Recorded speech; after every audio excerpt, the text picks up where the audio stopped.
Okay, hello everybody. This is Karyn Dolan and Through the Keyhole, and you're listening to us live on the ParanormalRadioNetwork.com. And welcome back, everybody, to our live shows. I want to thank everyone who stuck with us through a couple of weeks of repeats.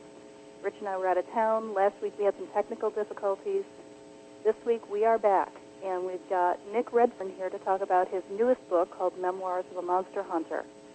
Nick, you still there? Yeah, I'm still there, Karyn. Okay, good. I got a little testy.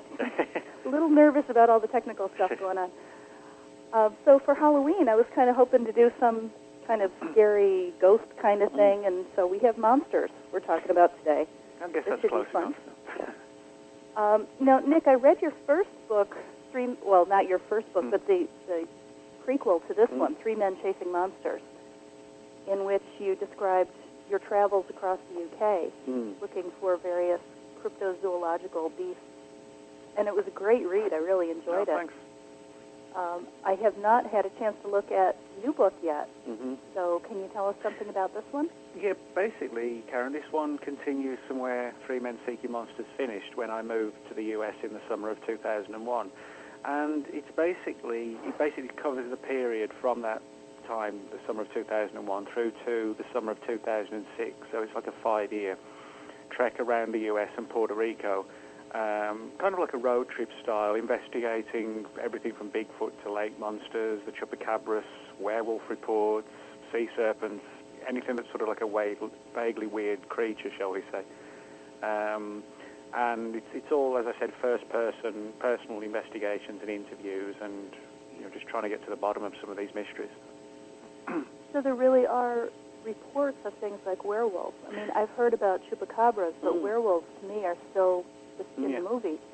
Yeah, I mean, that is the thing. I mean, when people talk about werewolf sightings, there's always this temptation, which is inevitable, to think of the classic Hollywood imagery of, the guy sprouting fangs, hair, etc., at the sight of the full moon.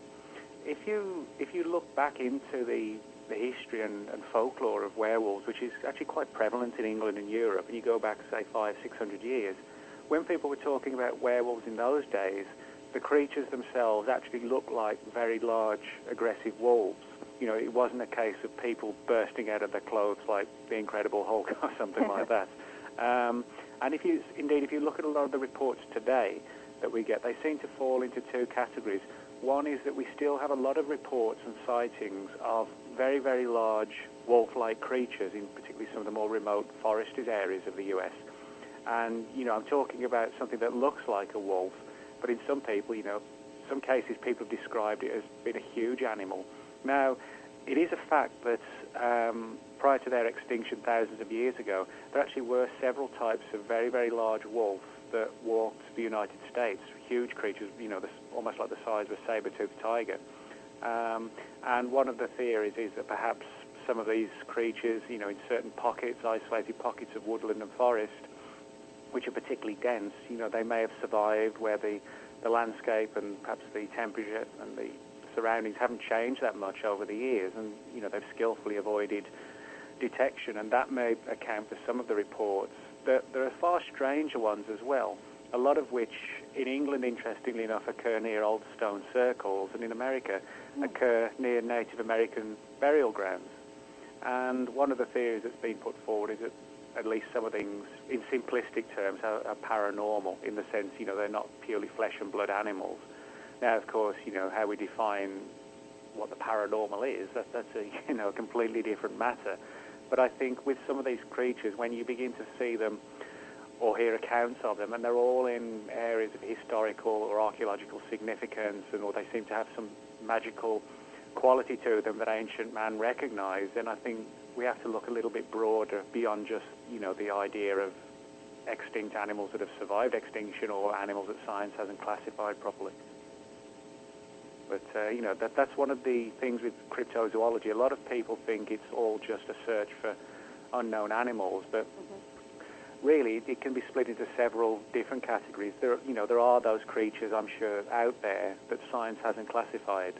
Some reports of cryptids, as they're known, I'm pretty sure are animals that have survived extinction. some may be just things we haven't even classified. And, then as I said, we have this weird category, which, I put things like the Mothman in this category as well. These sort of spectral, almost type creatures that seem to straddle and parallel other fields like ufology too. For example, various people have said, oh, well, the Mothman is just this huge winged creature. But then again, you find the same place and the same time period where that was seen, you had a lot of UFO reports, Men in Black sightings, poltergeist activity in some of the local houses in the area. So, I think this is a category that isn't that popular with a lot of cryptozoologists. They just like to go with the more down-to-earth angle. But, I feel that if these stories are out there, and yes, they're strange, but it still kind of, behooves us to look into them. So. That sounds like you've read John Keel's book, Mothman Prophecies. It's one of my favorites. Right. I love that. And that, one of the things I really enjoy about that book is, as you mentioned, where you have to pull together different disciplines. You can't say, well, I'm going to study this as a cryptozoologist, so I'm only interested in the sightings of the creature. Yeah, that's right. You have to look at everything that happens. Yeah, and I think that's one of the things that I think why so many of these events or incidents, perhaps, we don't get to the bottom of them, is because a lot of times mainstream cryptozoologists don't want to touch them because of the UFO angle, and ufologists don't want to handle them because they feel, if they're looking for nuts and bolts UFOs, and to bring Bigfoot or winged creatures in, might affect their credibility from looking at the UFO angle. So I think nobody really knows how to investigate these things, and so, it's left to people who maybe, are interested in both aspects, but neither camp, if you like, really want to get involved in something that spills over into somebody else's area as well, just through, the unease of how they're going to be perceived by peers and colleagues, I think. It's funny, someone was interviewing Rich not too long ago and asked, aren't you worried about your credibility writing about these UFOs? And he said, I'm a UFO author. I have no credibility. Why would I worry about that? So it's just funny to me. I mean, and I don't mean any disrespect to any ufologist or any cryptozoologist or anything, because I think this is really amazing stuff to be studying. But I think it's so funny when you said, a cryptozoologist is worried about their credibility for looking at UFOs. I mean, also because we're studying the paranormal, and we don't know what's related to what, and we don't know yet which pieces are important. No, we don't. I think actually, I'm sure Rich said a lot of that in jest, but it's good that he, has the strength of character to do what he does, and not really give a damn about what people say, because he is pursuing a strange subject, and that's the same approach I take is the fact that that there are important weird things going on that we need to resolve, and if we worry about this, we worry about that, what this person's going to say or that person's going to say, no one would ever do anything. So I think the fact that we are prepared to go out on a limb is good, but in saying that, there still are certain people who, don't want to touch the high strangeness cases or the crossover cases, because, they do sort of offer evidence that what we may think are straightforward nuts and bolts UFOs or flesh and whatever, in actual fact, there's something far stranger. Now, when you mentioned the Mothman, for example, a lot of people have read John Keel's book, which talked about the incidents in Point Pleasant, West Virginia, in the 1960s. And many people have also seen the movie.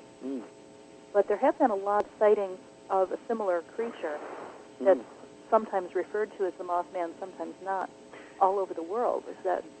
Oh, yeah, that's quite true. I mean, if you look back not just in 20th century culture, but right back to the Romans, the Greeks... that far back? Oh, yeah. I had no idea. Oh, yeah, if you look back into pretty much any ancient cultures, they all have stories of strange, large, winged creatures. For example, although it's kind of different, Native American Indians had the Thunderbird. Now, if you go back to England, a lot of reports from centuries ago, people reported sightings of so-called gargoyles, these sort of bat-winged, devil-like creatures. And we get a lot of those reports today. I actually have one in the book from Texas in the 1940s, where somebody driving home late at night saw one of these things in the middle of the road, which was very Mothman-like.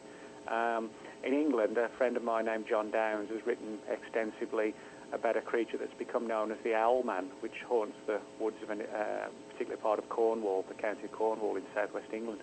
And so a lot of cultures have reports of these creatures.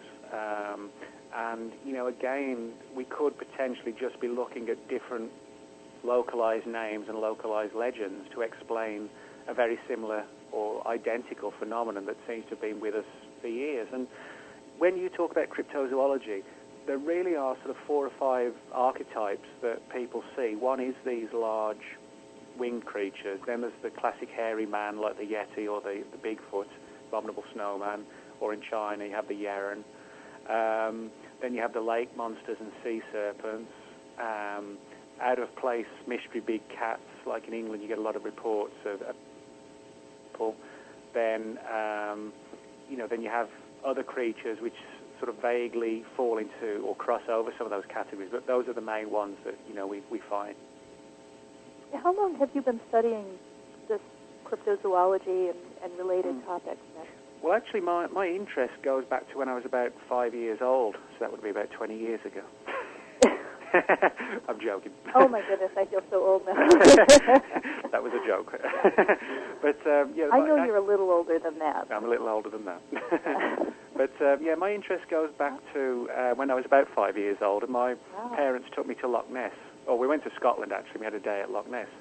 And what a thing for a 5-year-old to be interested in. Well, I guess, I was kind of a strange little kid. Well, probably most of us listening and on the radio now, on this station at least, have similar stories. Yeah, I think when going back that far. The other kids at school were reading things like the British equivalents of Nancy Drew and the Hardy Boys. I was reading about Bigfoot and werewolves and demons and things like that. That's exactly what I was like as a kid, too. I was a little Damien. Reading about ghosts, witches, and things. Yeah. Okay, so you went to Loch Ness, and did your parents tell their little 5-year-old Nick about what the monster that was in there? That's exactly what happened. That my I have sort of a couple of just vague memories of just sort of standing or sitting. I can't even remember now, on the side of the loch on the shore. My dad had just pulled up. You can walk down, and telling me this story about how people for years had seen this strange long-necked creature in the loch, and nobody knew what it was, and there were rumors it was a still surviving dinosaur, and that kind of got me interested in, I guess, the paranormal or the mysterious in general. And I sort of kind of wide-eyed, I suppose, at the time, just looking out at this huge body of water, thinking, wow, is there really a monster in there? And that's really what got my attention and interest. And then from there, I'd read, as I said, books on it and magazine articles. And as I got older into my teen years, I began to subscribe to various magazines on not just cryptozoology, but UFOs and other mysteries I was interested in. And I guess kind of developed it from there. And after finishing school, I worked on a rock music magazine in England called Zero. And so I was trained in journalism. And so then I thought, well, why not try and combine the training I've now got in journalism with the interest in the paranormal and, apply the journalistic techniques to investigating, weird phenomena, and began doing articles and book reviews, that sort of thing, and just took it from there, really. So that was sort of how it all developed. Wow. So I'm still fixated on this idea of your parents taking you to Loch Ness at that age. I mean, it sounds like you grew up in a household where this kind of interest in the paranormal was really encouraged. Well, yeah, I mean, my father, for example, he was interested in strange phenomena, I guess, not, from the perspective of writing about it or even researching about it, but he served in the British Royal Air Force on radar, and in September 52 was involved in 2 UFO incidents where strange, fast-moving objects were tracked on the radar screens at the base he was stationed at the time, which was called RAF Neatishead. And the first thought was, it was the Russians launching a sneak attack, so aircraft were scrambled to intercept whatever these things were. The pilots couldn't get close. This went on for several nights, and eventually everybody was sworn to secrecy. The radar tapes were impounded. And so, my dad, to this day, he still talks about it and, admits that he doesn't know what happened, but something strange did. So, I guess that kind of gave him that appreciation for the idea that, it would be arrogant for us to believe that we know everything about everything, on any particular subject. And, I think that from his perspective at least, I would just guess that may have had some sort of bearing, and he may just wanting to see Loch Ness himself, and, I happen to be there too. But, it was interesting, and people say, well, how could something like a surviving dinosaur, or perhaps a creature we haven't even classified, still live in Loch Ness and not be found? And what a lot of people don't realise is that although Britain, collectively, England, Scotland and Wales, it isn't a large country. It's actually smaller than the state of Texas, all three countries combined. The Loch Ness itself, there's still a lot of wilderness in England, and Loch Ness itself is 22 miles long, a mile wide, and it's at its deepest point almost 1,000 feet deep. So it's a huge body of water, and on top of that, the water is literally pitch black.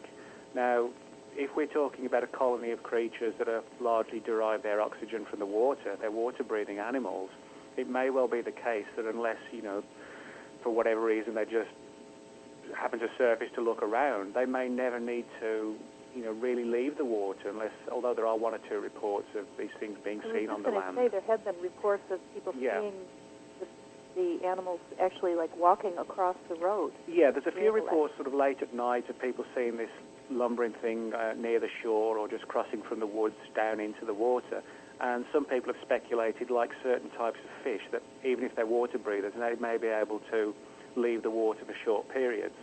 Now, if that is the case, though, it may well be that, the chances of one actually dying on the land are very slim. And if they all die in this huge lake, 1,000 feet deep and 22 miles long of pitch black water, the chances of actually finding one would be very slim. And nature being nature, that when these things die and sink to the bottom, the smaller life forms feed on it. That's the natural food chain. So I'm not surprised that we haven't actually caught one of these or got definitive evidence. I think that would be very, very difficult. And also, I don't think we're talking about a colony of hundreds of these creatures. We may be talking about a colony of perhaps 20 or so to have a sustainable colony, without inbreeding, and where it would be a sufficient quantity to continue the colony, but not necessarily sufficient to where, everybody and his brother on the loch sees them day in, day out. I think, that's a possibility, and, it may well be if they do surface, it's largely done at night, out of the bustle and hustle of the boats that are up and down the loch all the time. So, that would make sense, I think. That's when they've been seen outside the water, too, isn't it? Yeah, that's right. I mean, there are one or two older reports of people seeing the Loch Ness Monster actually basking on the shore, but most of those are very old. And what happened was that the number of sightings actually began to increase in the 1930s, and the reason why that happened is that a new road was built next to Loch Ness. Prior to that, it was just a very small road, and there wasn't really that much traffic going past, and of course 20 years or so, 30 years before that, there weren't even cars anyway.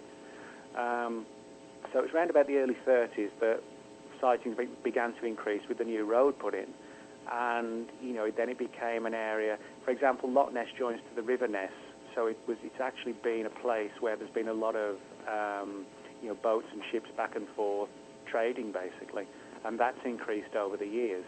And although, Loch Ness is still kind of like a mysterious, wild and weird place, it's, hugely busier than it was decades ago. So again, if these creatures are living deep in the loch and, have sonar capabilities, for want of a better term, I think the chances of them surfacing when they're able to tell that, these huge lumbering boats are moving above them is very slim. It may well just be at night that, they come out and do whatever it is they're going to do. And of course, with the best will in the world, unless you've got great night scope equipment and you happen to just focus on the one area of the 22-mile loch at the same time as this thing surfaces, you're not going to see it. So, I hate to say it, because it sounds defeatist, but I'm being realistic more than anything else. I think we would have to be really lucky to actually get firm evidence. The worst case or best case scenario, depending on your perspective, would be one of these comes out of the water and gets hit by a car or something like that. But it would be a shame and a tragedy to have to prove they exist by finding a dead one. You see what I mean? Yeah, I know you mentioned about the water being pitch black. It's unusually murky, isn't it? Isn't there something because of the peat bogs in the area? Is that it? Yeah, basically what it is, it's full of peat. and a lot of the peat comes down the mountainsides, fills the water up, goes into the water, I should say, and then just, over the centuries, it's just then remained as this black, thick water. And certainly at certain levels, it does kind of clear a little bit.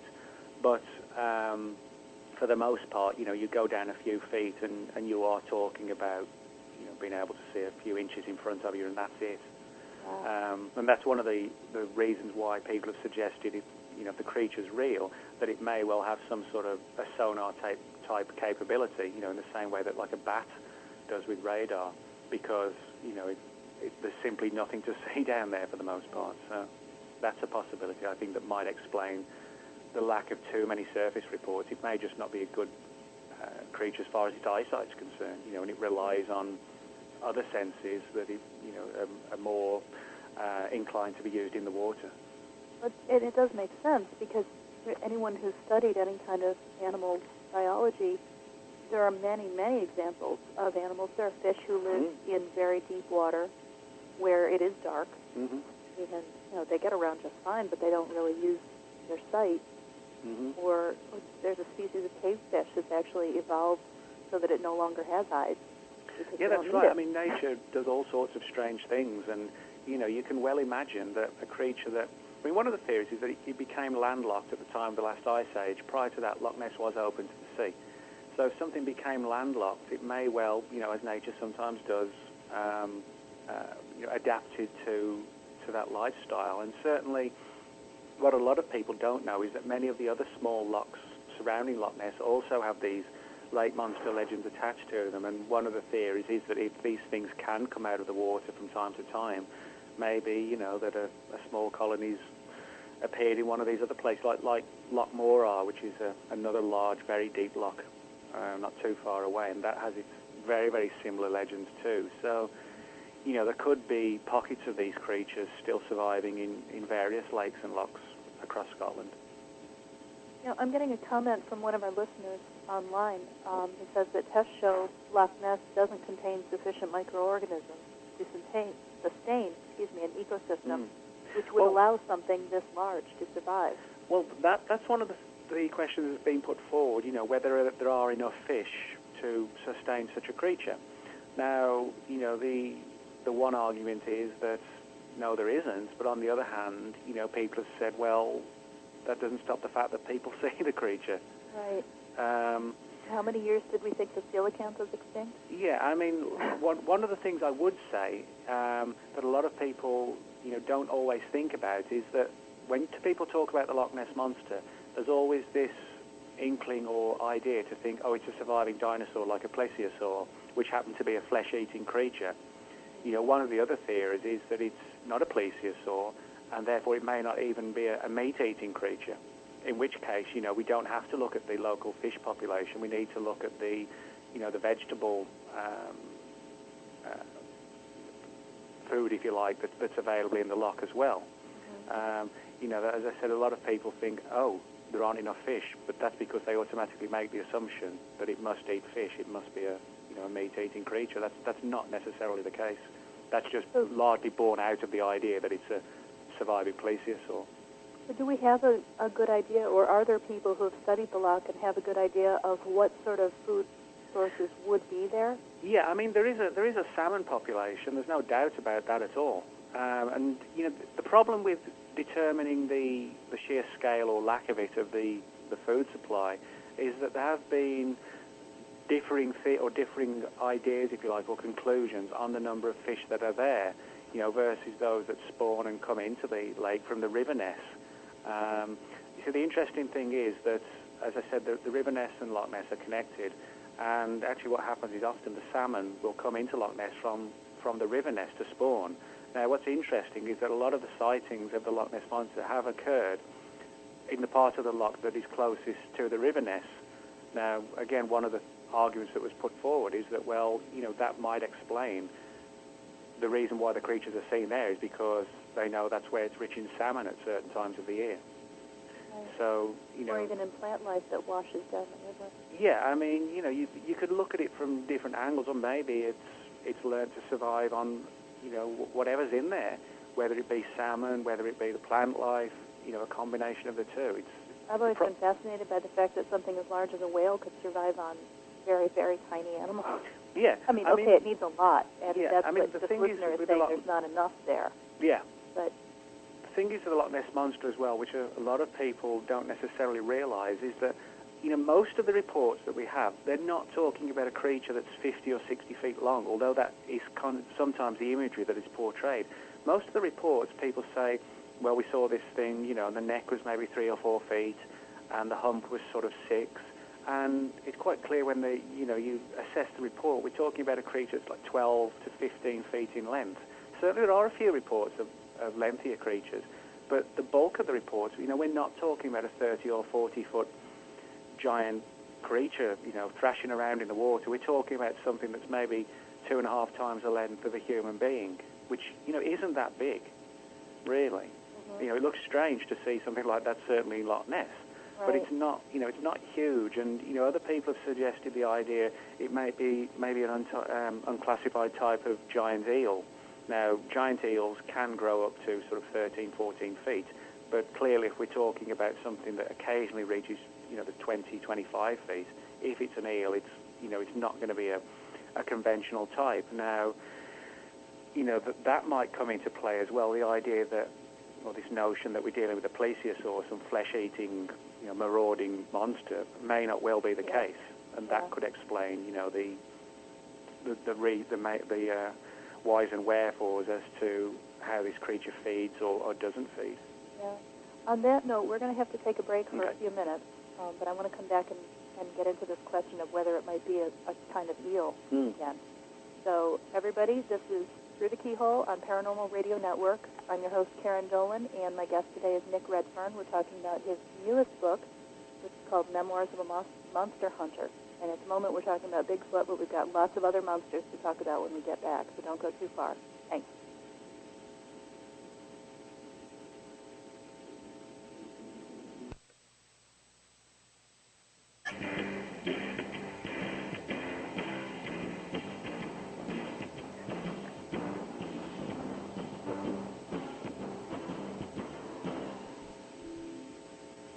Hi, everybody. Welcome back to Through the Keyhole on the Paranormal Radio Network. I'm your host, Karyn Dolan, and my guest today is Nick Redfern, author of many, many books, but most recently he has published the Memoirs of a Monster Hunter. We were talking about some of his investigations into various types of monsters he was looking for, and we got as far as Bigfoot. No, I'm sorry, we talked about Bigfoot, but we were talking about the Loch Ness Monster. I was just reading a comment from one of our listeners who says monster is such an ugly word. We should really find a euphemism so the creature doesn't get a complex. Something like the Loch Ness fishy but not so fishy thing. Yeah, I mean, I actually understand, where the writer's coming from on that. The idea of monster, it does kind of evoke, horror film type scenarios. In actual fact, we're just, for the most part, I think, looking for unknown animals. They're not by definition monsters. I think what's probably happened, or what has happened, no doubt, is that things like the Loch Ness Monster, the names become romanticized, and particularly for, things like the Scottish Tourist Board, it's a dream come true. Because people flock to Loch Ness and buy T-shirts and mugs, and if it was just the Loch Ness cuddly little eel or something, that wouldn't necessarily sound so good. That was really pretty but it unique. might be more, correct, in literal terms. I don't know, but I think there's always I guess it's human nature, with an interest in the paranormal and the unexplained, to, I guess, look at these things as monsters rather than just, it's an unidentified animal. Yeah, well, monster makes a better headline. Exactly, yeah. Just like the Mothman. Actually, what I wanted to ask you about is your expeditions to Puerto Rico, looking for the chupacabra. Yeah, I've made several trips to Puerto Rico now, which collectively amount to about 3 weeks to a month on the island. And the chupacabra, I'm sure all your listeners are familiar at least with what the creature is. It's this, been described variously as sort of like a 4 to 5 foot tall creature with a monkey-like body, but kind of like a classic alien grey head in some respects. Some people have said it has spikes running down the top of its head and down its back. Vicious-looking claws and fangs, and in some cases glowing red eyes. And in other cases even, witnesses have reported the creature supposedly having like a pair of bat-like wings, or as one witness put it, a pair of wings like a pterodactyl, kind of leathery and large and almost transparent in some respects. So there's a crossover with the Mothman then? Yeah, exactly. That's just like another case, whereas America has the Mothman, Puerto Rico has this other flying or winged creature, the chupacabras. And for the most part, reports of the chupacabras began to surface in the early 1990s, and chupacabras is Latin for goat sucker, and it was given this name because a lot of the animals on the island, goats predominantly to start with, were being reported killed by ranchers and farmers, and they described how the bodies had been drained of blood, and there were even two classic puncture wounds on the necks of the animal, which created like a vampire imagery almost. And I'm thinking cattle mutilation. Yeah, exactly. Very, very similar in some respects.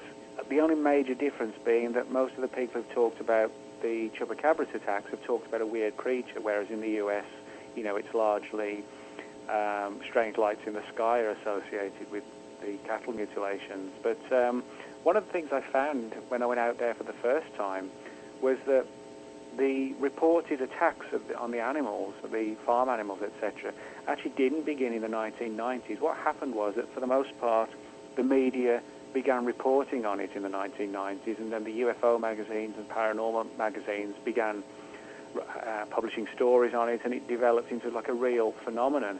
But if you go over there and speak to the locals, the ranchers, the farmers, the villagers in some of these little isolated towns and villages on Puerto Rico, you find that they were aware of something very, very similar going back decades. For example, in the 1980s, there were a lot of reports of something that became known as the Mocha vampire, and Mocha is a part of Puerto Rico, part of the island, and it was given this name because, again, animals were being found drained of blood.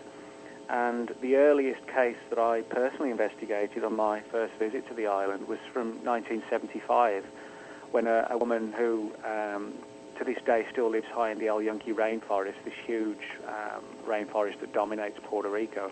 She told me how she was driving home and literally had to bring the car to a halt because this weird creature was stood in front of her. And again, she described it as looking like a monkey, glowing eyes, claws, fangs, and these two huge wings. And she said it kind of opened the wings up wide in what she perceived to be, I guess, a threatening pose. And quite understandably, she didn't get out of the car and she just waited, and she said it kind of shuffled to the side of the road. So, it's when you actually get out there and gain the trust and confidence of the locals, you find that they've been well aware of this for years, but there's a lot of superstition on Puerto Rico and very much a reluctance to talk about these things. So, that's the thing that sort of opened my eyes, is that when you get out there, you begin to realize how much of sort of a phenomenon that dominates the area it is. It's not just something that has just suddenly surfaced out of nowhere in the UFO magazines of the last few years. It's got a long cultural history attached to it as well. Yeah, I think most of us have read a lot about the chupacabras in Fate magazine, UFO magazine. I think they even did an X-Files episode on it, didn't they? Yes, I did, yeah. There was one. So, a lot of us have heard about it, but it's just this story. It's like the werewolves. You don't think about it being real. That must be such an amazing feeling for you to go and travel to these places and speak to people who actually have seen them. Well, yeah, that's the important thing, is that you have first-hand witnesses. Puerto Rico isn't that big, so I had a researcher on the island on both occasions, and they were able to find people for us to interview, and it was a good wide range, just members of the public, farmers, police officers, and even members of the local civil defense unit that actually go out and investigate these cases. And almost like a quick reaction Ghostbusters type team would be the best way to describe it. Quite literally, they go out and assess the scene and take photographs and collect bodies for autopsy, etc. So when you collectively, you've got all those different people in different disciplines and areas, you begin to realize how seriously it's taken, and that everybody sort of views the fact that, well, something's going on. Now, I mentioned with the Mothman, for example, how it seems to straddle cryptozoology and the UFO subject. The same thing is in evidence on Puerto Rico with the chupacabras. we get a lot of reports of chupacabras encounters in the same vicinity as where we get a lot of the Puerto Rican UFO reports, and certainly Puerto Rico has had a wealth of UFO activity over the last 10 to 15 years, perhaps longer than that even. A lot of flying triangle type UFO reports in the same areas where there have been chupacabras attacks. And one of the strangest cases, which I guess is kind of like a perfect example of this, is that in the book I relate the story when I went there the second time in 2005 with Paul Kimball, who's a Canadian UFO researcher and filmmaker.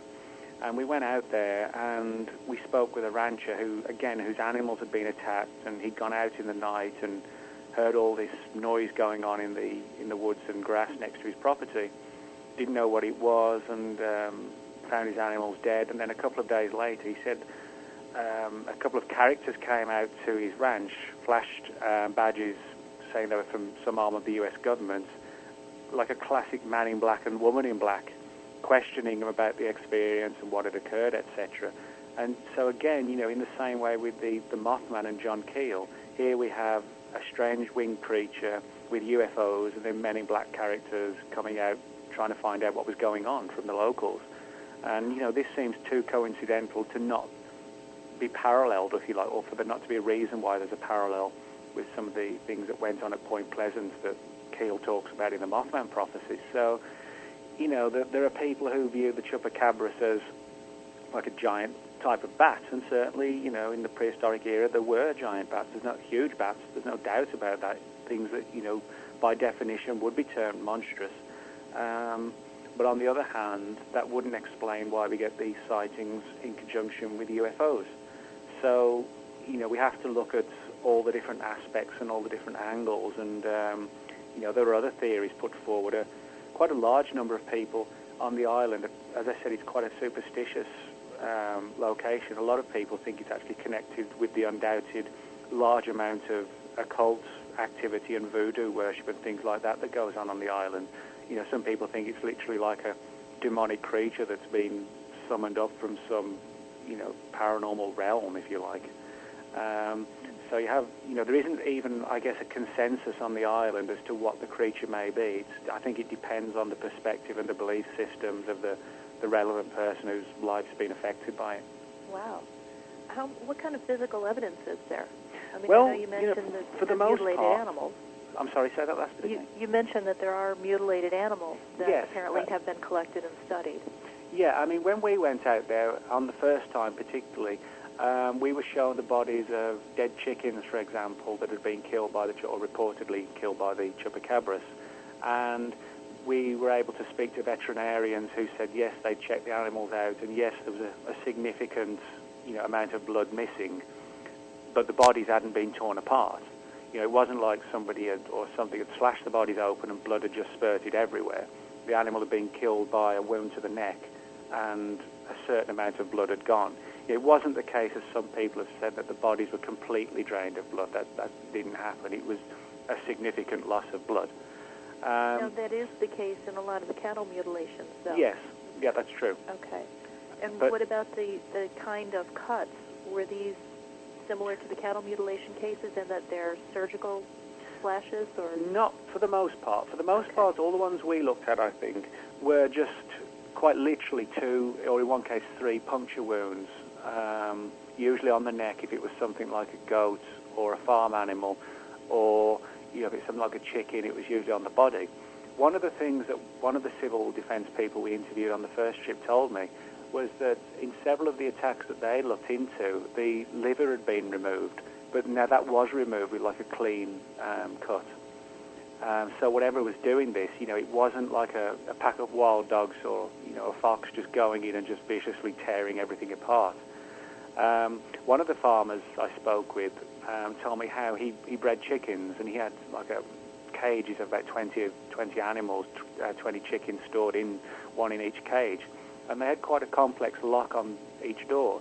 And he said that whatever had killed him had actually opened this complex lock where you had to sort of pull it one way, then lower it, then push it the other way and pick it up to open the cages. And apparently it had done this on each and every cage, and the animals were dead in the cages, weren't strewn around on the floor, but again, they got the puncture marks and the blood gone.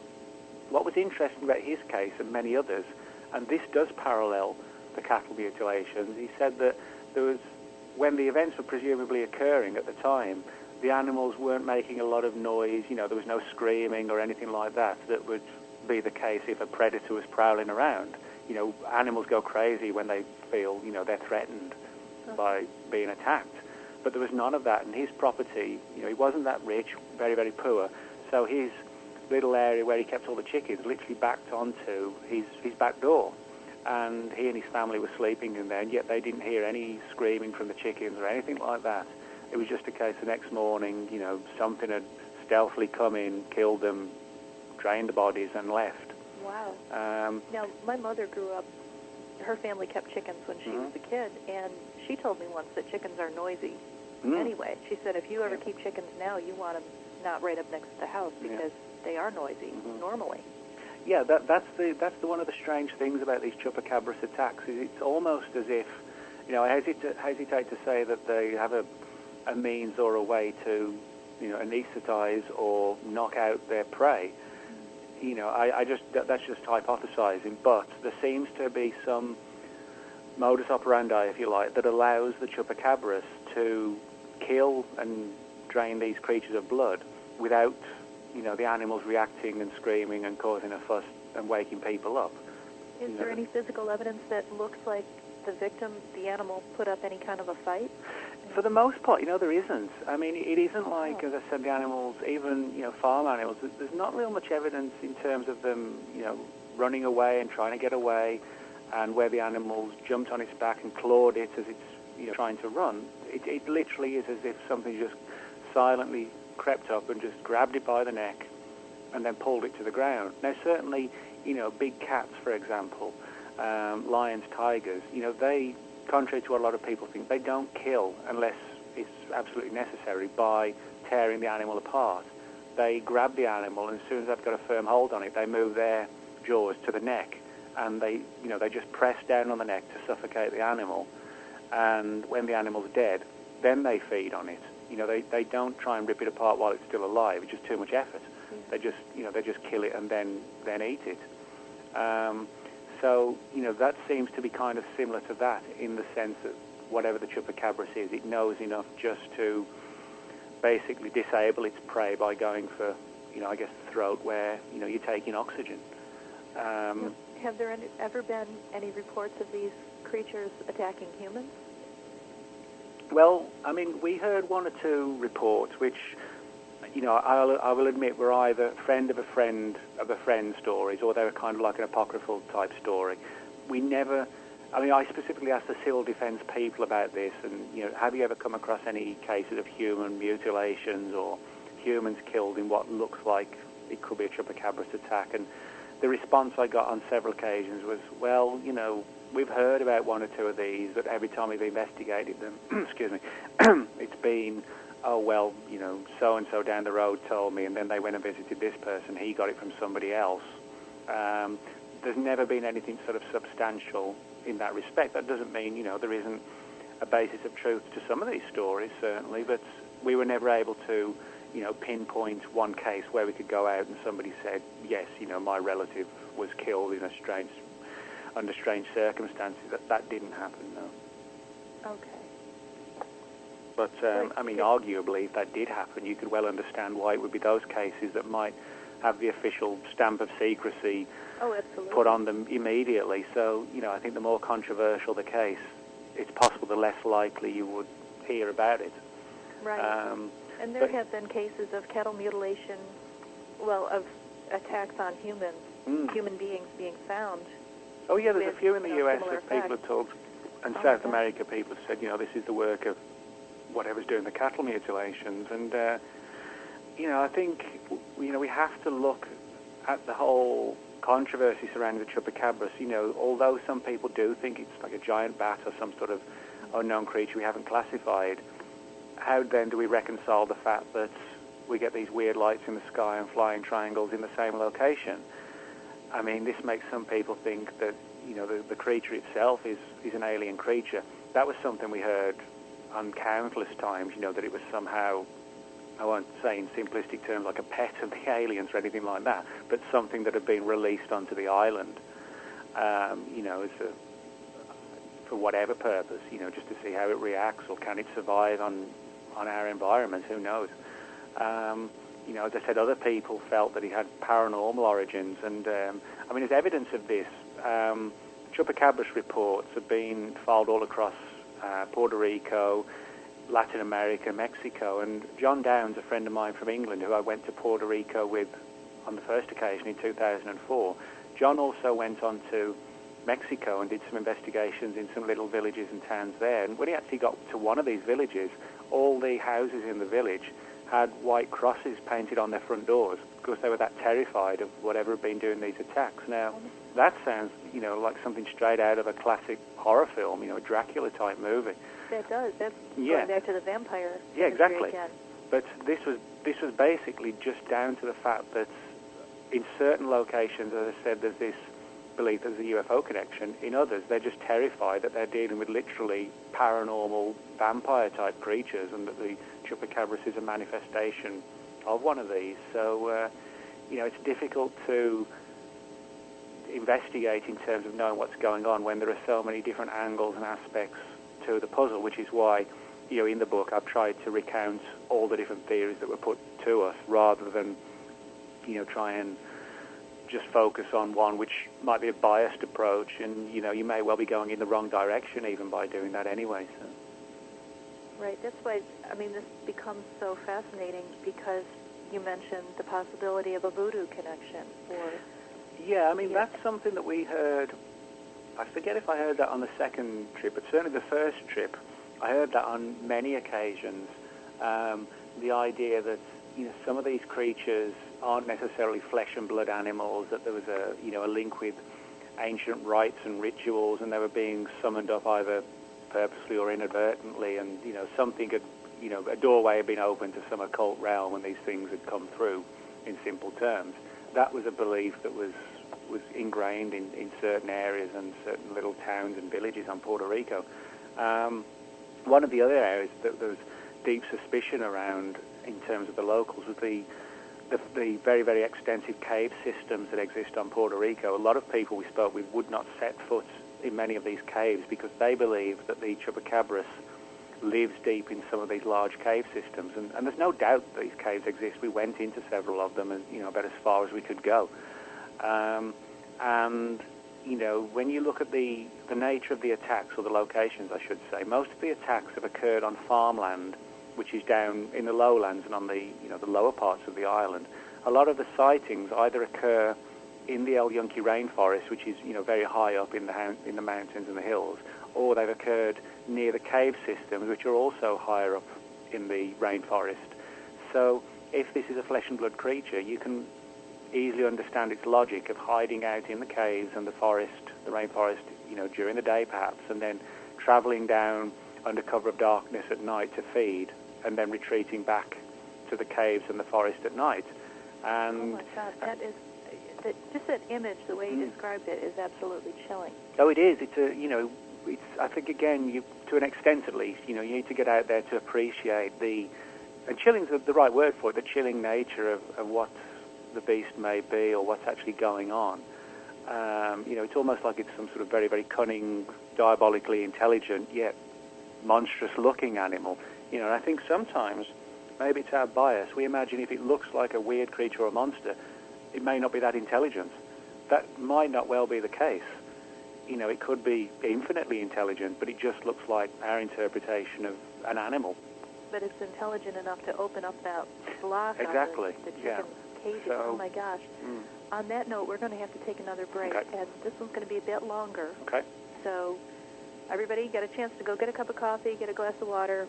Don't go away too far, though. Be sure to come back. We've got another hour to talk with Nick about his new book, Memoirs of a Monster Hunter, and we've got lots more monsters that we haven't even touched on yet. So don't go away. Be right back. Okay, I'll just be a minute, Karen. Okay, sure. The way he's speaking, I think it must be, substantially more than that now. Great. He works so hard putting those together. Oh, he does. I always find it amazing that, with a theme conference of crashed UFOs, you know, there's still a good diversity of cases and people to come up with. You know, so the audience isn't just sort of, you know, treated to just repeats every year or whatever. So I think, you know, he's got a good selection each year of different people. It shows you how much there is in the topic.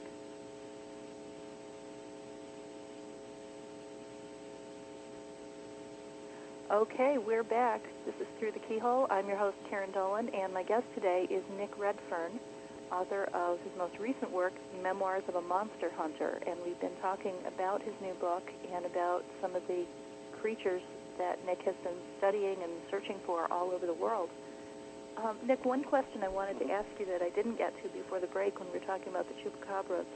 When you went to Puerto Rico on 2 separate occasions, to find out about these, and you spoke to many people who have seen physical evidence left behind by the creature and who have seen the creature themselves. Did you ever see them? You know, unfortunately, I didn't. I mean, the first occasion we went, we actually did spend a few nights in the locations. I mean, literally through the night in the locations where some of the attacks had occurred, where there'd been, you know, more than one attack in the same location. You know, to be honest, I thought the chances were pretty slim of us finding something, but then again, I thought if you don't get out there in the field and do it, you're definitely not going to find anything. Right. So I think it was 2 nights we stayed out, you know, through the night, the early hours, and you know, we didn't see anything substantial at all. But you know, I figure that for the most part, you never do. It's just, you know, I'm always been of the approach that, particularly with cryptozoology, it's one of those areas where you have to get out there and investigate. It's one of those, you just cannot really do it from the benefits of the internet. Right. So, you know, going out into the field, camping out, you know, staying up through the night, walking the woods or whatever, that's all vital. And yes, the chances of finding something are pretty slim, but, you know, eventually we may just strike lucky. So, you know, I always try and do that where possible. How much time did you spend out there? How long were each of your trips? Collectively, I think it was about 23 days, something like that. So, you know, you bear in mind that on an island the size of Puerto Rico, when you have a few researchers helping you and have in advance have found people for you to speak with, then that makes the job a lot easier, and you can get a lot done in, you know, a few weeks of being on the island. And then John, who I went with, also, he spent another, I think, 2 weeks there, and then 2 weeks in Mexico and Florida where there have been similar attacks. So collectively we were able to put together, you know, a good body of testimony and witness interviews. So how did you arrange all of this ahead of time? I mean, you just mentioned now that you had some other researchers helping you. Who found the people to talk to? And well, what it was that, for example, on the second trip, I went with Paul Kimball from Puerto Rico. I'm sorry, from Canada. I went to Puerto Rico with Paul. And Paul was putting together a documentary called Fields of Fear. Yeah. And this was basically on the whole animal mutilation mystery, you know, cattle mutilations in Canada and the US, and the animal attacks on Puerto Rico. And in this particular case, Paul said, you know, you've been there previously. Do you want to come along and be like, you know, the man on the island who we'll follow, you know, as you go around interviewing these people? And I said, yeah, that sounds good. So what Paul did, I gave him a bunch of contacts and names and places where there had been attacks, and then Paul found on the internet a local researcher on the island that had looked into all these things, and they planned ahead for us to speak with various people. So that's basically how it happened, and then, you know, I was able to arrive there, and we get driven around to different farms, ranches, and to the people at the Civil Defence Unit. You know, we had specific times to interview the Civil Defence people, you know, when they were off duty or they had a quiet period. So, you know, it worked out well to not have to get there and think, okay, now what do we do? Where do we go? You know, that we were lucky enough in the sense that was done for us. So was this arranged did you have the book all arranged before you went over there? Was this no. No, I on mean, if we'd spoke to dozens of people and nobody had anything interesting to say, then there'd be nothing to write about. Right. Now, what actually happened was that although the books come out this year, whenever I go on an expedition, you know, I always take tape recorders, notepads with me, cameras, movie cameras, and just try and record as much material as I can. But to ensure that I don't ever forget anything or omit anything, I always try and write up the report as soon as possible after getting back. So although the new book, Memoirs of Monster Hunters, just published last month, September 2007, many of the chapters are actually written in the immediate aftermath of doing the investigation. So, some of the chapters were just, sat on my computer hard drive for a couple of years or, year, 18 months or whatever, while I was off doing other investigations. And then after 5 years, I had enough material to, put them in chronological order, if you like, and make a book out of it. So that was basically how it... so many books? Why you brought out so many books now? Because you've been collecting all of this information. Yeah, I mean, some authors, for example, will have a 9-to-5 job, so they're only able to do a couple of hours at night or at weekends. I've been lucky enough that I work from home as a journalist, so, although the UFO subject and paranormal, despite what some people think, that actually isn't my main source of writing. It's just mainstream feature writing. I do a lot for the British Daily Express newspaper and various magazines, just newsstand magazines and newspapers. And this is sort of a side thing. But because I work from home, I can, perhaps do 4 or 5 hours a day, sometimes more, every day of the week.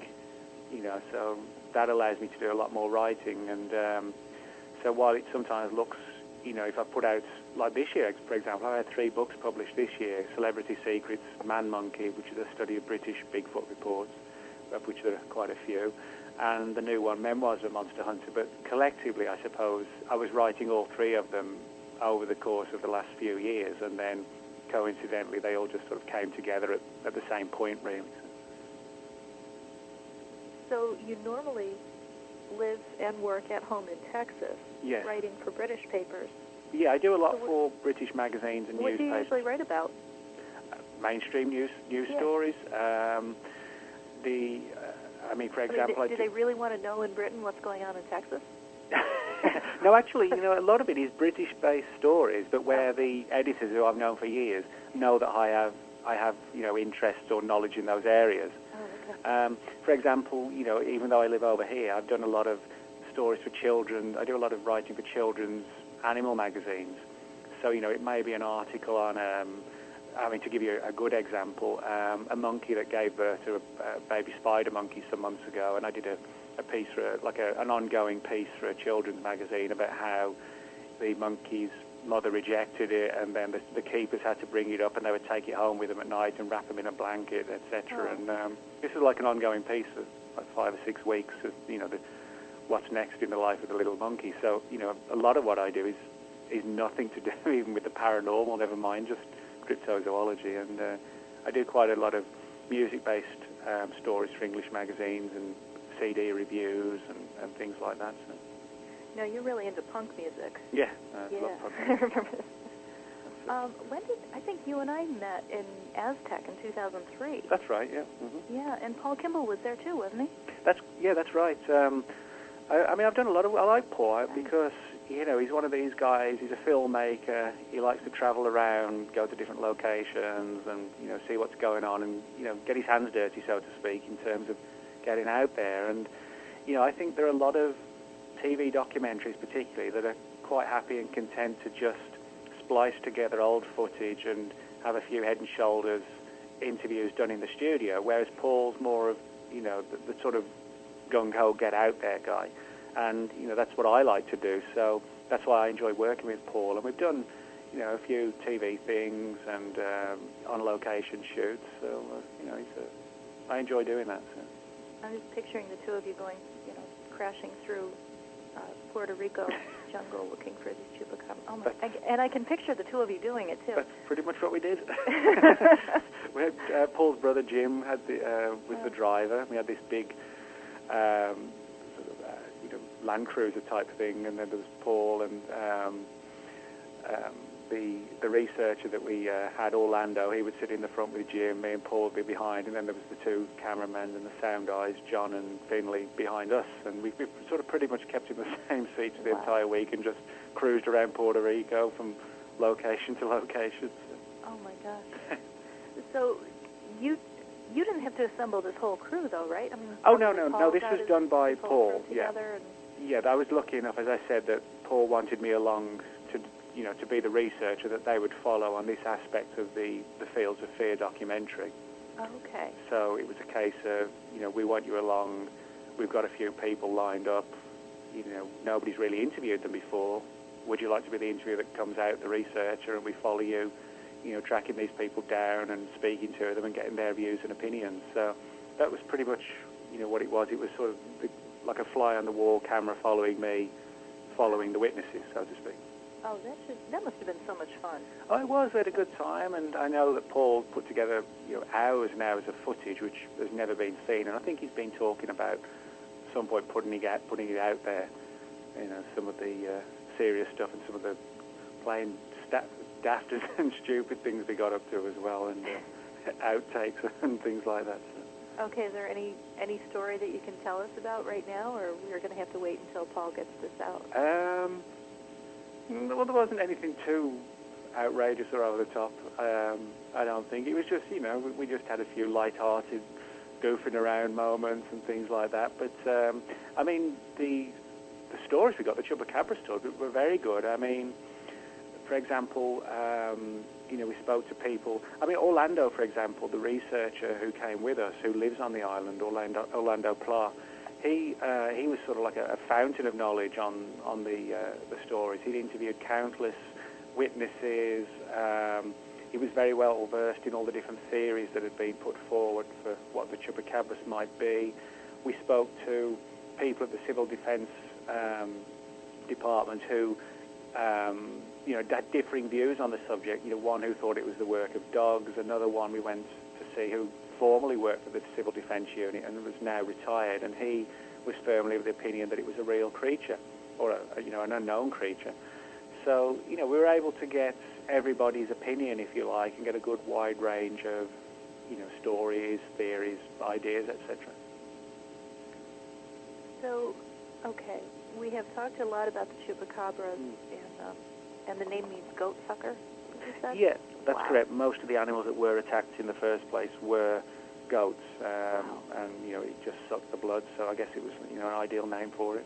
Yeah. Well, there's another creature that was mentioned in the blurb that I read about your book, called the goat man. And I wanted to hear about that because I had never heard of that one before. Oh, well, that's the goat man story. Like a lot of these giant winged creatures, many nations around the world have legends of what have become known as goat men type creatures.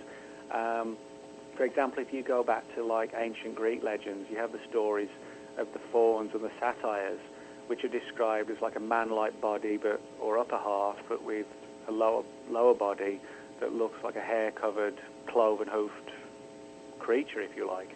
Now, again, most of these reports, tend to fall into the category of folklore, legend, mythology, and today what I guess we would call the paranormal.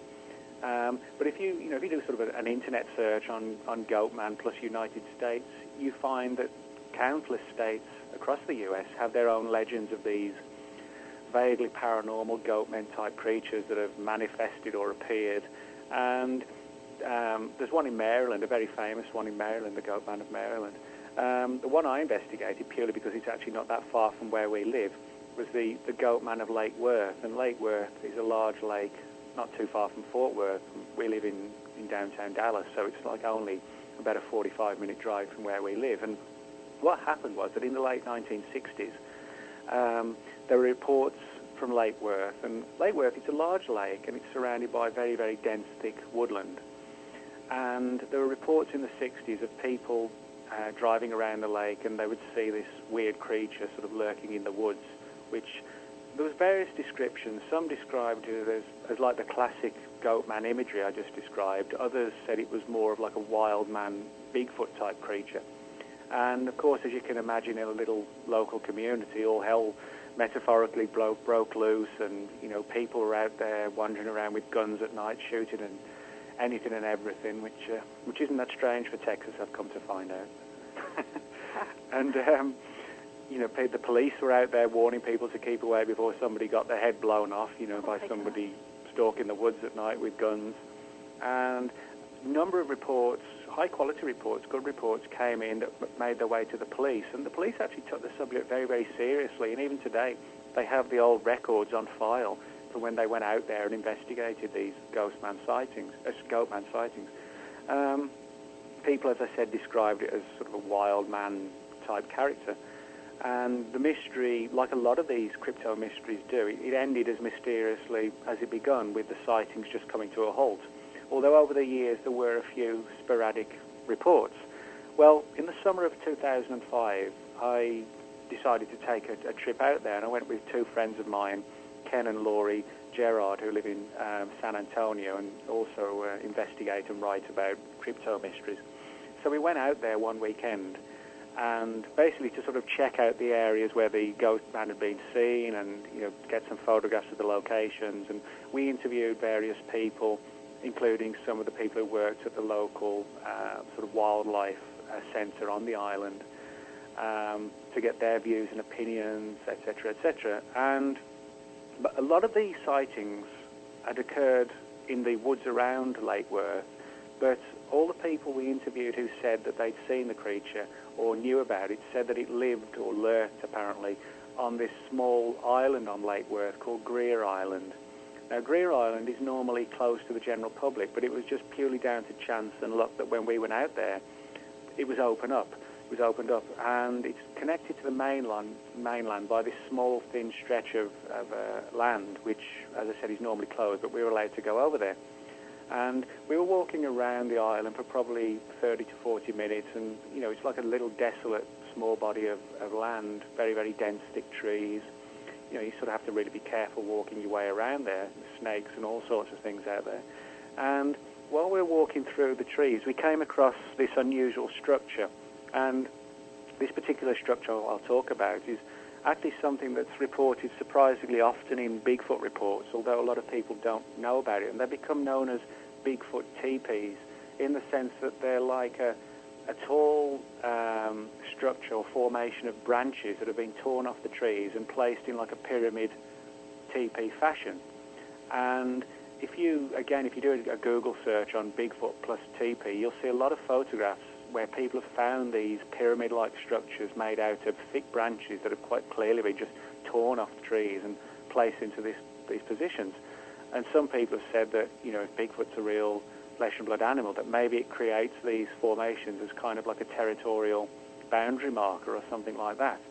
Now, as I said, nobody really ever goes out on Greer Island. We were walking around for a long time and just literally stumbled across this thing. Literally about 5 feet away from that, we found, or that we couldn't miss, a large area of flattened ground and the remains of a half-eaten fish.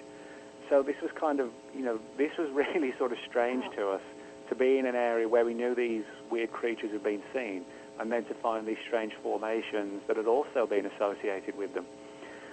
So again, this was a case of why it's vital, I think, to get out into the field and look into these reports personally, because, people can argue forever and a day as to whether or not this was relevant, but on the other hand, we would never have found this evidence, if that's what it was, without actually getting out there. But it was kind of strange, to be on this sort of spooky, isolated island in the middle of this large lake, knowing these strange creatures have been seen, and then to find this clearly man-made or intelligently made pyramid-like structure out of these branches. So, that was sort of a significant, memorable case for me as well. But what's really ironic is that we live on the shores of a place called White Rock Lake in Dallas, which is a 9-mile round lake in a wooded area of Dallas. And even White Rock Lake has its own goatman legend that goes back years. But again, there's no way that something like this could live so close to Dallas. And certainly a number of the people who've said they've seen it over here have described it as almost like a phantom, spectral type creature, which again, it's arguable whether it actually falls into the category of cryptozoology or, sort of ghost hunting even, I guess. Yeah. And on that note, we need to take our last break. Alrighty.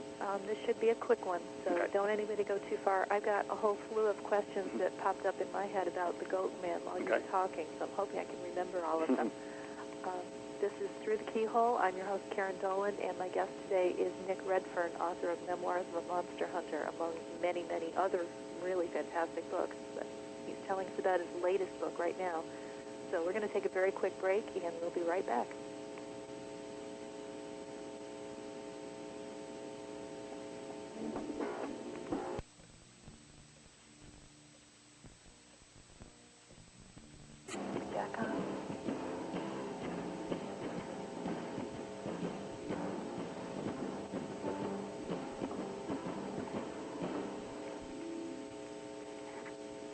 Hi, everyone. Welcome back to Through the Keyhole on ParanormalRadioNetwork.com. I'm your host, Karyn Dolan, and we're here for our last segment of the show, talking with Nick Redfern, author of Memoirs of a Monster Hunter. And we've been talking about quite a lot of his investigations into various types of legendary creatures that he's finding out are real. I can't wait to read the book myself. We talked about werewolves. We talked about the Loch Ness Monster, Mothman. We've been talking about chupacabras, and now we're on to the Goat Man of Texas. There were a couple of things I wanted to ask you about, Nick. One was about the Goat Man. What does it do? I mean, is this something that's just been sighted? Is it known to attack animals or people, or? Well, what's interesting, Karyn, about the Goat Man is that there aren't really attacks on people or even animals. However, the creature itself, people have said that when they've seen it, in, for example, the immediate maybe 30 seconds to a minute before they saw it, they felt that, particularly if they were out in the woods, they felt that things weren't quite right, but in a way they couldn't describe. It was almost as if they knew something was watching them, and they had this kind of feeling of dread and panic come over them. Now, what's interesting about that is that one of the classic goat men legends, if you like, that goes back, right back to the start of mythology, is that of Pan, the legendary folkloric character Pan. And actually that's where we get the term panic from, is from the god Pan, with this cloven-hoofed creature.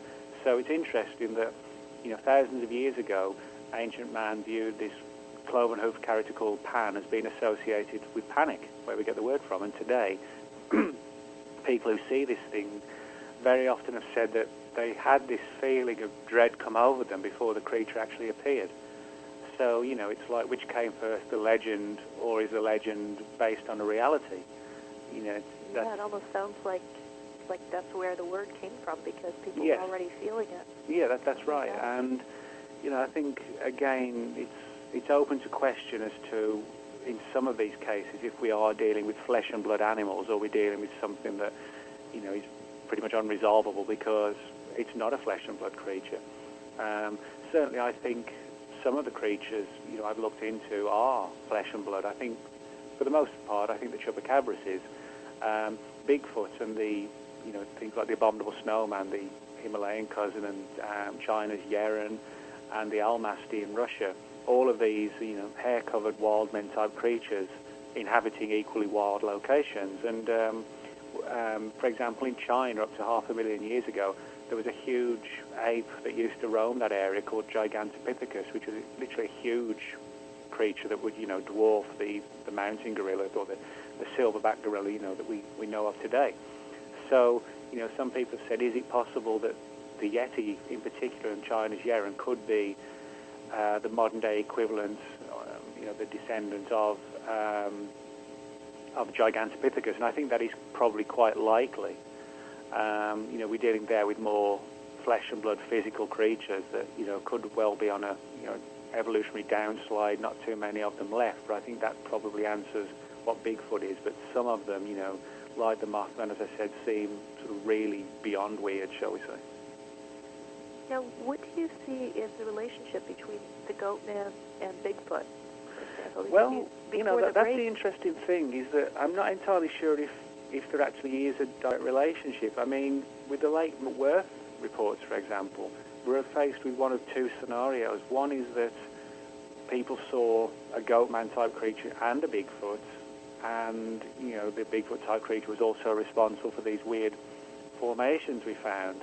But then again, you have to say, well, is it possible that two unknown creatures could inhabit one particular area? And that doesn't seem likely.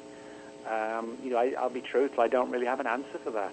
I just don't know. All I can sort of do is say, hey, this is what we found. We spoke to some people who reported this goatman-type creature, but we found formations that seem more associated with Bigfoot-type animals. So, often, unfortunately, we look into one mystery and it ends up giving us 2 or 3 more mysteries rather than, answering the original one. And I think, a lot of aspects of the paranormal and people investigating them can probably appreciate that. Yeah. Sometimes you delve into something and you end up with more questions than answers. Oh, always. That's when you can tell you got a good lead. Yeah. You come up with more questions. Yeah. I can understand how you feel like when you're investigating one area, I can understand feeling that, okay, I can accept maybe that there's Bigfoot here, there's one creature here. But saying that there are 2 unknown creatures in one area almost feels like it's pushing it. On the other hand, if you found an area where one creature is able to live undetected, maybe that is also a good area, a good place for someone else to hide as well. Well, I think also, it depends how isolated and unexplored the area is. I mean, I'll give you a good example. A friend of mine, Richard Freeman. Richard is a professional zoologist, and he's a resident zoologist at an organisation I also work for, which is based in Britain, called the Centre for Fortean Zoology, named after Charles Fort. And I run the US office, and Richard and a couple of colleagues are going to Guyana in, I think it's about 10 days' time for 2 weeks, because there have been reports of several, literally over the centuries from the local tribes, reports of 3 strange creatures. One which is known as the Didi, which is basically described as like your typical hairy wild man. There's one which is described as like a very vicious water lake monster type creature. And then there are also reports of giant anaconda snakes. Now again, people might wonder, well, why are there 3 such strange animals or out of the ordinary animals in one location? But then again, the place where these creatures have been seen, which is known as Monkey Mountain, and the surrounding areas, actually isn't that well travelled or investigated, and it's remained unchanged for years and years. There haven't been many people exploring it and going there to have a look around. So it isn't impossible that the wildlife, the temperature, the geography, everything else hasn't really changed for thousands of years. So it's not implausible that in untouched areas you would find creatures that we haven't seen before. So I think that's a possibility. What part of the world is this? This is Guyana. Oh, okay. And they're going out there in 2 weeks' time, just under 2 weeks' time, for 2 weeks. And we try and, the Centre for Fortean Zoology, we try and do about 3 or 4 expeditions a year. And it's kind of tough because it's all self-funded.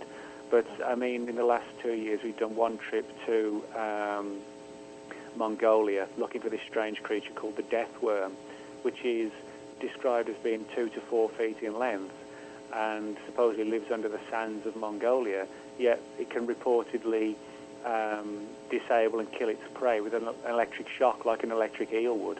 And supposedly can transfer it through the sand almost. And that's the legend that the local villages and tribesmen in Mongolia talk about. So we did that one.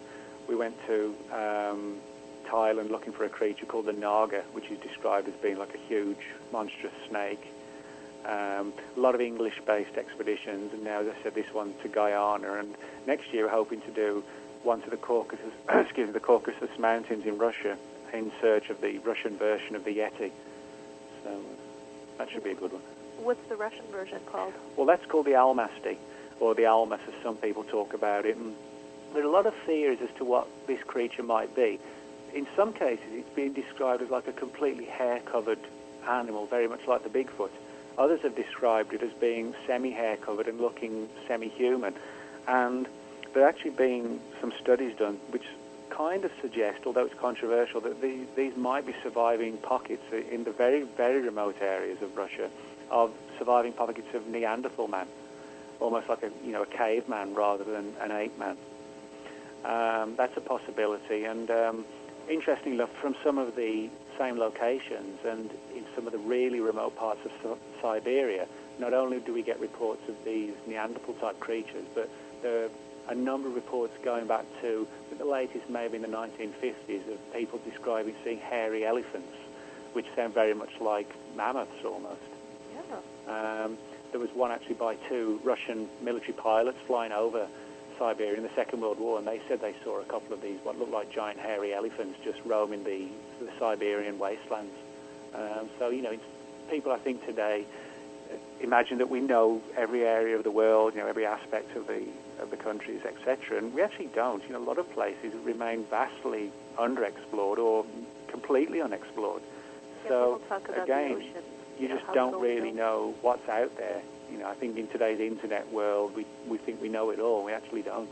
Yeah, that's true. With having access to the internet, it's easy just to sit at home and do a search on whatever and come up with so much information that you don't go there and you don't see these large areas where really nobody can tell you what's there. And I think the unfortunate thing that a lot of people forget as well is that mainstream science, for example, is very worried about its reputations, and so you won't get mainstream scientists going after Bigfoot or trekking through the South American jungles for a month.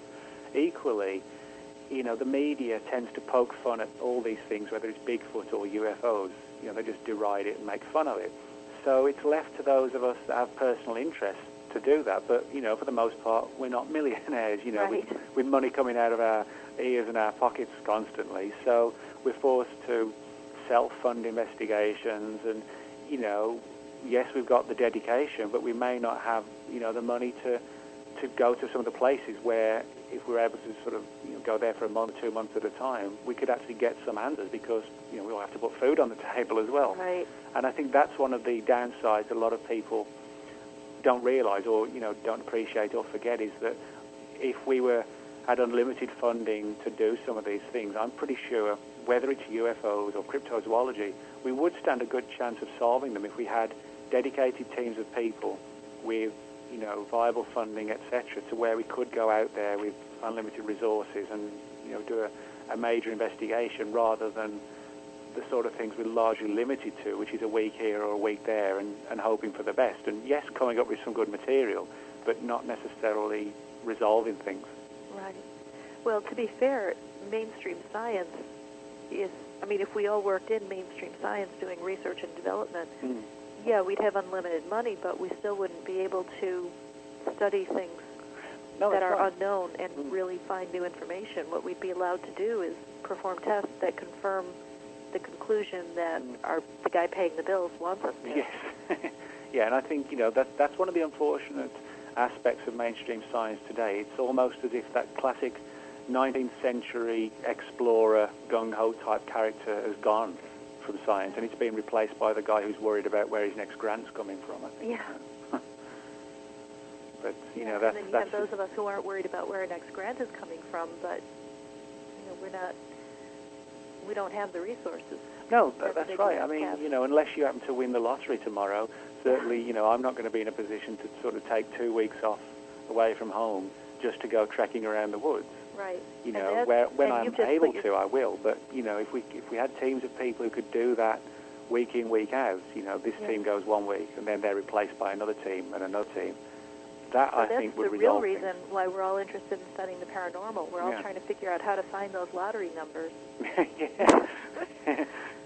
That's what I'm in it for. Everybody, people always say, all these UFO abductees writing stories and, writing their books and telling their stories, they're just in it for the money.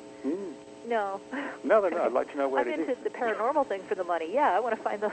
Yeah, I think, don't get me wrong, I enjoy what I do, and I'm very pleased and appreciative of the fact that I don't have to have a 9-to-5 job, somebody telling me, move this box or do that, and getting stuck in traffic jams every day. But, the sacrifice is that, you live frugally. And, I'm not complaining about it, because I'd sooner do something I enjoy than be miserable. Oh, frankly. Yeah, absolutely. And I'd rather be poor and happy than miserable and rich. So. I like having a really old car that's paid for.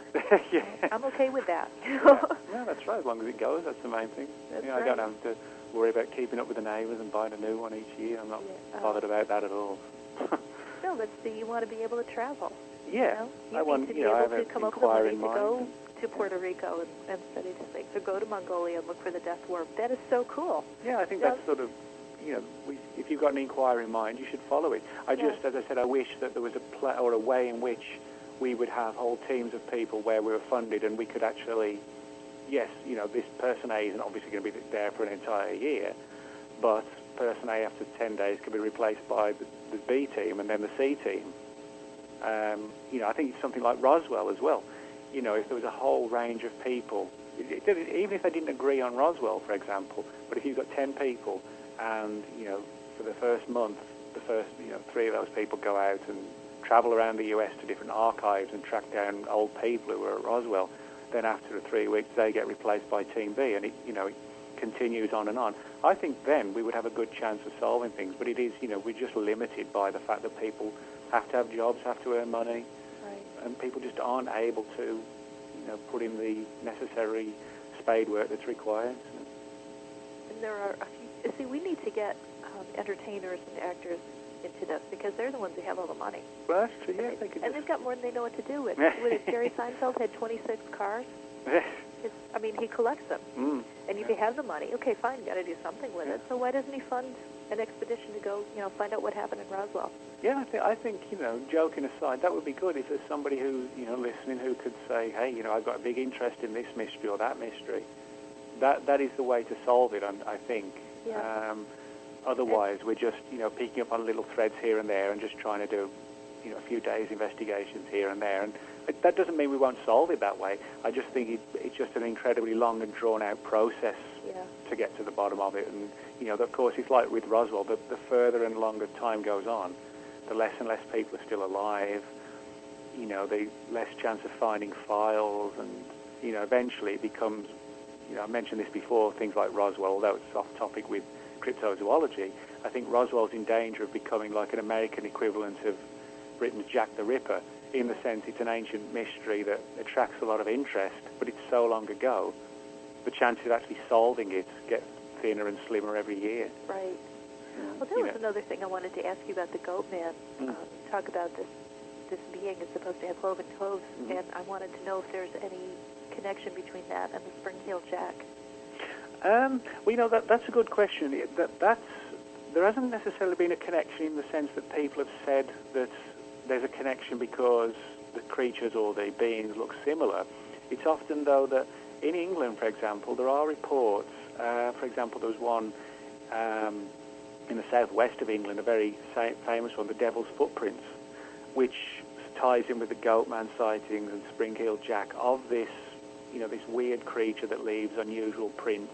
And again, it parallels the fact that lots of cultures have these winged creatures and hairy man creatures and lake monsters and, these cloven-hoofed beings, that leave weird footprints and sort of bound throughout the trees, and like spring-heeled jack sort of, was seen jumping through the alleyways around London, this dark cloaked figure.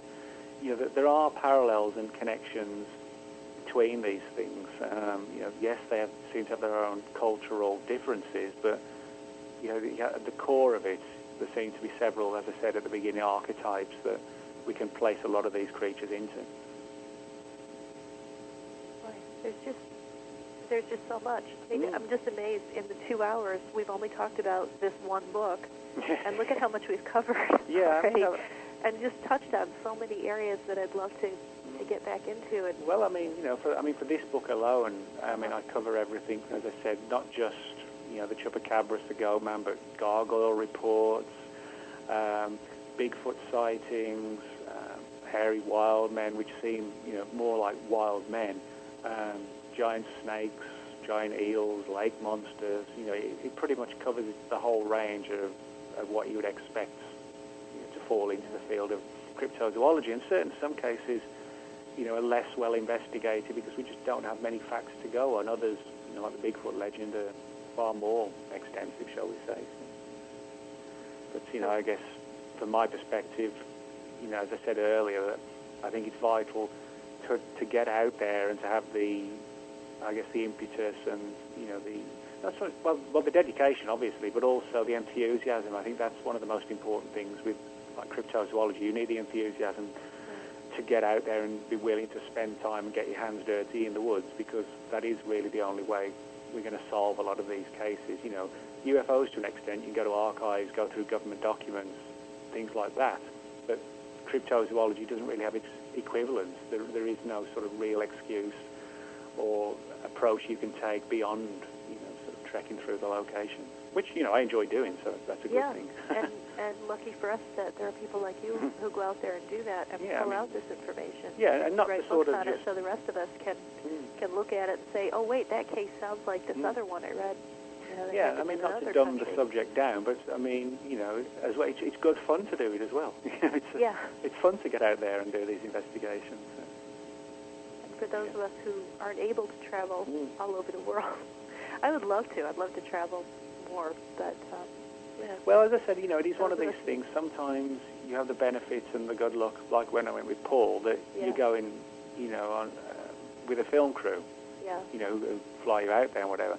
There are other occasions, where you're just completely self-funding, and you think, whoa, how am I going to pay next week's electric bill or whatever? Exactly. That can be a factor. And that's when we start off by going and getting your books. You get a basic primer course in it. So, as I said, it's something I enjoy doing. I think, I've tried to answer a lot of questions or highlight, a lot of these cases, and I think we are on the right track in terms of where we're looking and what we're looking for. And I think, unfortunately, a lot of these things there may not be many of them left, and it becomes harder and harder to find them. And some things I'm quite sure that were people looking for 30, 40 years ago, they may be gone today. I mean, certainly the number of reports of the Loch Ness Monster that are made today are vastly down on what they were in the 40s and the 50s. Maybe in a worst-case scenario, the creatures will become extinct before we actually prove what they were. That would be a tragedy, but, I wouldn't be surprised if in some cases that didn't actually happen. Yeah. Well, and here I was hoping they were just responding to the increased activity of humans around the loch. I mean, I think that has something to do with it, and, that wouldn't surprise me at all. I think it's just an issue to be concerned about, the fact that, maybe that explains part of it, but it could also be explained by there's just not many left. We're polluting their environments. We're in their environment more. We're catching fish in their environments. Some of the forests are being chopped down and cut, and that all takes its toll on the known animals. You only have to look at things like the giant panda, tigers, lions, elephants. They're all on the endangered list. So why shouldn't an unknown animal that we may not have found it, but if it inhabits the same areas, that might be on the endangered list as well. So. Right.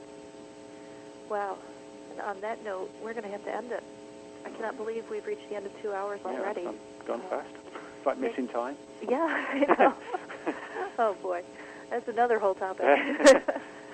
Nick, thank you so much for coming on the show. Oh, sure. I've enjoyed it, Karen. Thanks for having me on. Great. I have just really enjoyed talking with you about this, and I can't wait to read your book. Okay, well, make sure hopefully it should be with you in a few days. Yeah, and everybody who's listening, definitely go out and get a copy of this book, Nick Redfern's Memoirs of a Monster Hunter. Sounds like a fantastic read. I've read some of Nick's other books, and they are terrific. So, thanks everyone for joining us. Thank you again, Nick. Sure, no problem at all. This has been Through the Keyhole on Paranormal Radio Network. I'm your host, Karyn Dolan, and our guest has been Nick Redfern. Come to our website and get some more information about his book, and enjoy it. And everybody have a happy and safe Halloween, okay? See you next week.